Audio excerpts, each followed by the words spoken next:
अभी हम सभी के बीच युवा वाचस्पति, जैन सिद्धांत भास्कर आदि उपाधियों से विभूषित एवं शोधक प्रवृत्ति के व्यक्तित्व आदरणीय भाई साहब उपस्थित हैं। मैं आपसे निवेदन करना चाहूँगा कि आप मंच पर आएं और छात्रों के लिए मार्मिक उद्बोधन दें। अभी डॉक्टर अनिल कांजी भाई साहब।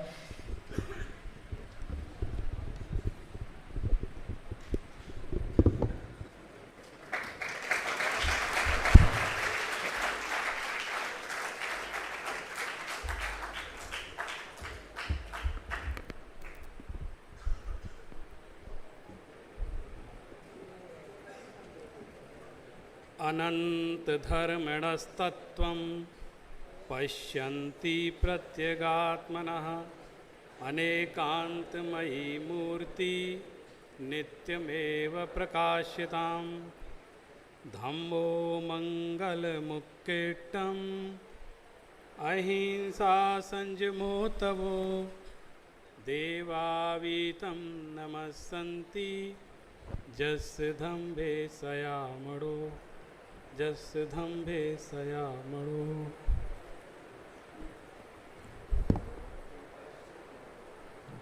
आदरणीय अध्यक्ष महोदय, हमारे गुरुवर पंडित शांति पाटिल जी, पंडित परमात्म प्रकाश जी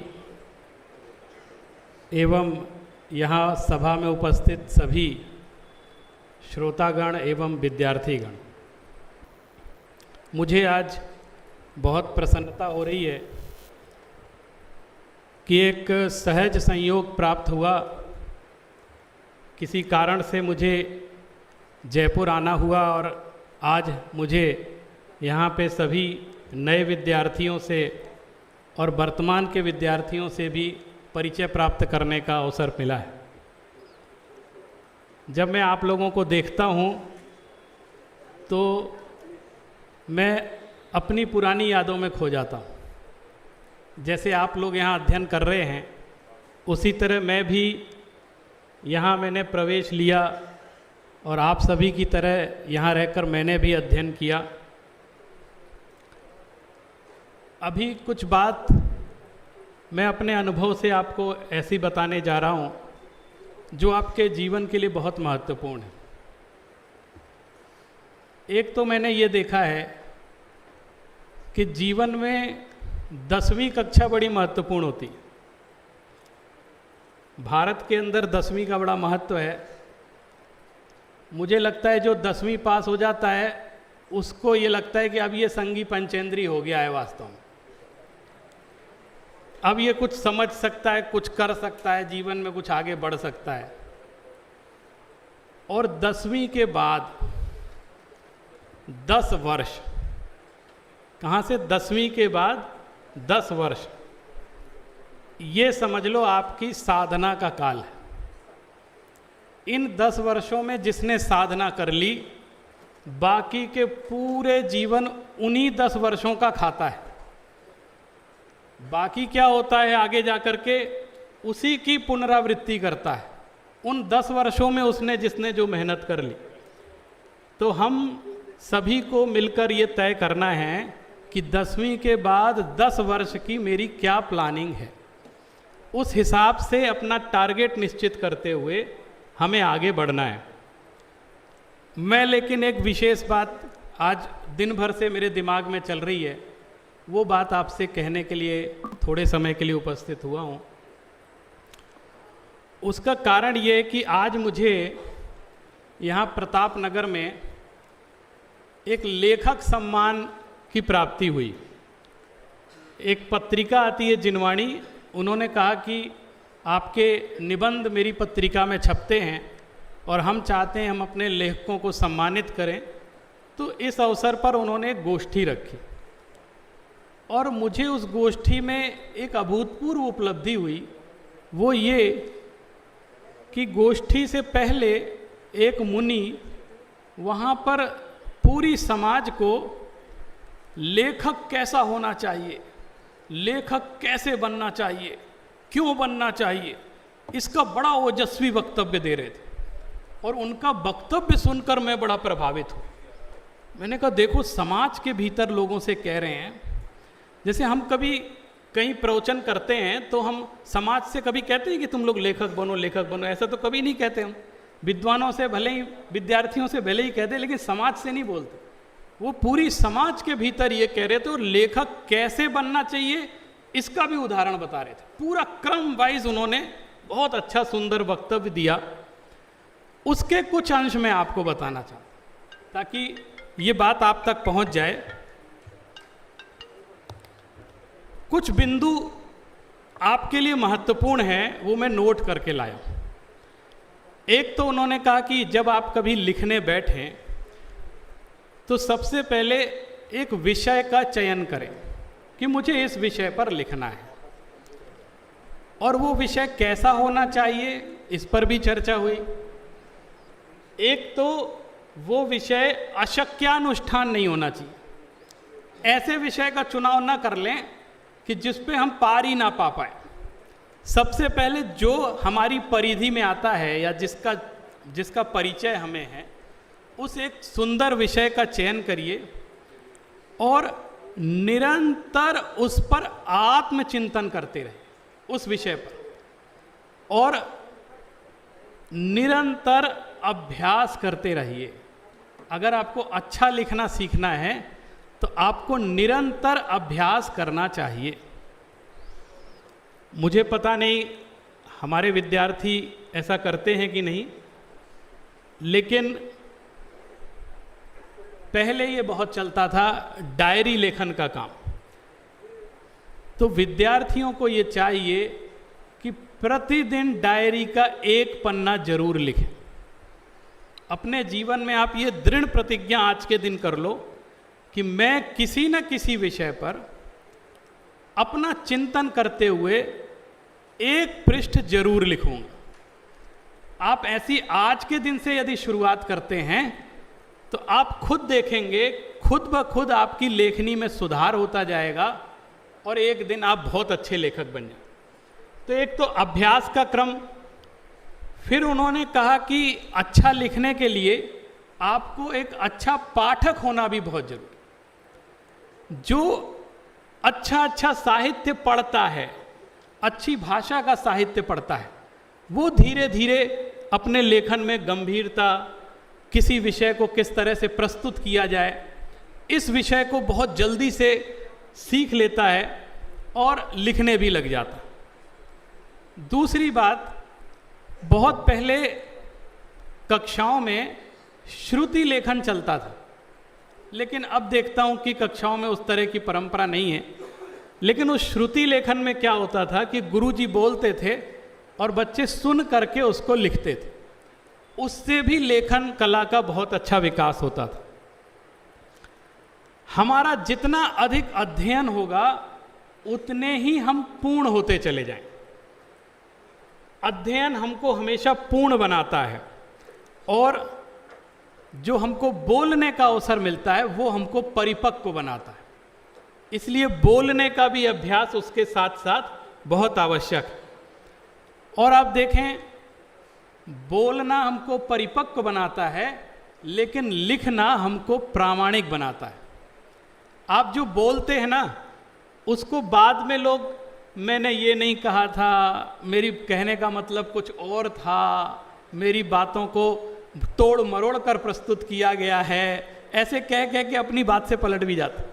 लेकिन यदि आपने कुछ लिख दिया तो उससे आप पीछे नहीं हट सकते, और वो छप गया तो और भी नहीं पीछे हट सकते। इसलिए लिखना व्यक्ति को प्रामाणिक बनाता। और आपके सौभाग्य से, हम सभी के सौभाग्य से दादा जैसे लेखक हमको प्राप्त हुए हैं, जिनका इतना विशाल साहित्य हमारे सामने उपस्थित है। उसको पढ़ करके भी हम लेखन की कला सीख सकते हैं। और भी बहुत सारी बातें वहाँ चर्चा में आई। उन्होंने एक बात कही कि लेख में पाप भी होता है और लेख में धर्म भी होता है। अगर आपने गलत लिख दिया, अप्रामाणिक लिख दिया, तो बहुत बड़ा पाप हो जाएगा। लेकिन आपने प्रामाणिक अपना वक्तव्य लिखा है तो वो दूसरों को प्रेरणा का काम बनता है और बहुत बड़ा धर्म भी होता है। इस तरह बहुत सारी चर्चा उन्होंने वहाँ पर की, लेकिन अंत में मैं एक बात कह करके अपनी वाणी को विराम दूंगा कि लिखो, खूब लिखो, लेकिन इतना मत लिखो जितना लिख सकते हो, उतना लिखो जितना रिझा सकते हो। अगर आपका चिंतन गंभीर होगा और आप प्राण पर्पण से उसको लिखेंगे और आपके अंदर मौलिकता होगी, तो वो लेख दूसरों के हृदय में उतरता है। नहीं तो ऐसे कागज काले करने वाले लेखक बहुत हैं, छपने वाले लेखक बहुत हैं, और कट पेस्ट वाले लेखक भी बहुत हैं। आज तो कट पेस्ट का भी ज़माना है। आपको अगर अच्छा लेखक बनना है तो इस कट पेस्ट की प्रवृत्ति से बचना होगा, और कम से कम एक लाइन अपनी मौलिक प्रतिदिन अपनी डायरी में यदि आप लिखेंगे, जो आपके खुद के चिंतन से प्रसूत है, खुद के स्वाध्याय से प्रसूत है, तो निश्चित रूप से आप एक दिन बहुत बड़े लेखक बन सकते हैं। मुझे स्मरण है, एक हमारे गुरुजी थे, मैं अखबारों में लेख लिखता था, बहुत छोटा था लेकिन मैं बड़े बड़े अखबारों में लेख लिख करके भेजता था। मैंने महत्वाकांक्षा बहुत ज़्यादा थी, लेखन में उतनी दम नहीं थी, तो वो लेख वापस आ जाते थे, संपादक उसको वापस भेज देते थे कि हम इसका उपयोग नहीं कर पा रहे। तो बड़ी निराशा होती थी कि अखबार में लेख नहीं छप पा रहा है। धीरे धीरे परिपक्वता बढ़ी और मैं 9th क्लास में था और एक बहुत बड़े अखबार में बनारस के कार्यालय में मैं पहुंचा, और इस डेस्क से भी नीचे मेरी लंबाई थी। तो जब मैं उन संपादक को मैंने लेख दिया तो उन्होंने गुस्से में मुझसे पूछा, ये लेख तुमने लिखा है?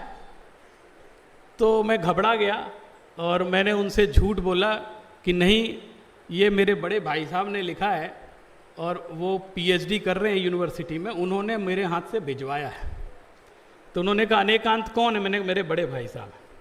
मुझे लगा लेख अच्छा भी होगा तो ये मुझे देख के नहीं छापेगा, इसलिए मैं उस लेख को वहाँ पे उनको दे के आ गया, और लगभग 15 दिन बाद वो लेख उस अखबार में छपा, और शाकाहार पर वो लेख था। और मेरे पिताजी ने जब वो देखा और मुझे बताया कि तुमने मुझे बताया नहीं और तुम्हारा इतने बड़े अखबार में लेख छपा है, तो मैंने कहा मैं आपको बताता था तो आप उसमें काट पीट करके सुधार के आधा कर देते थे, इसलिए मैंने उसको यूं का यूं भेज दिया। मेरा कहने का तात्पर्य ये है कि आपको यदि बड़े बड़े अखबारों में भी जगह बनानी है और सीखना है, तो सबसे पहले आप प्रतिक्रिया देना शुरू करिए। आपका एक कॉलम होता है पाठकनामा, हर अखबार में छपता। कोई भी विषय आता है, आप अपनी भावनाओं को, अपने विचारों को वहाँ से लिखना प्रारंभ करिए, और उसमें धीरे धीरे यदि आपको जगह मिलना प्रारंभ हो जाएगी तो धीरे धीरे आपके अंदर आत्मविश्वास विकसित होगा, और आपको ये समझ में आएगा कि बड़ी बड़ी पत्रिकाएं, बड़े बड़े अखबार किस तरह के लेखों को पसंद करते हैं।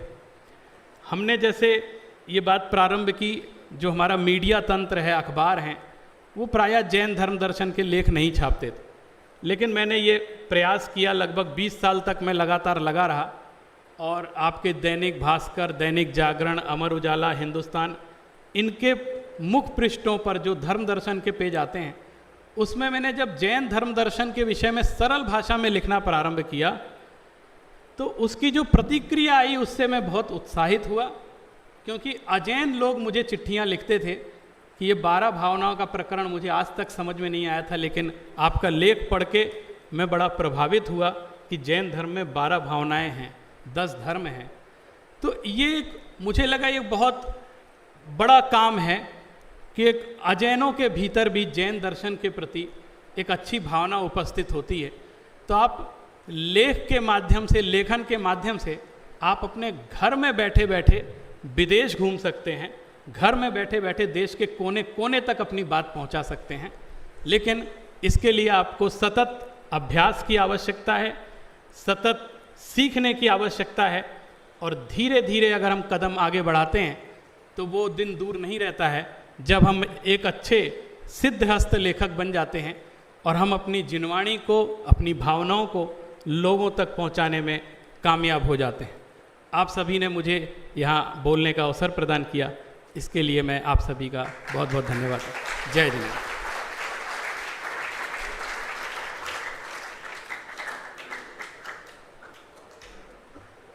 बहुत बहुत धन्यवाद आदरणीय अनिकांत जी भाई साहब का, जिन्होंने सभी छात्रों के लिए शोध और लेखन कार्य के लिए प्रेरित किया। मैं आदरणीय भाई साहब का ध्यान आकर्षित कराना चाहता हूँ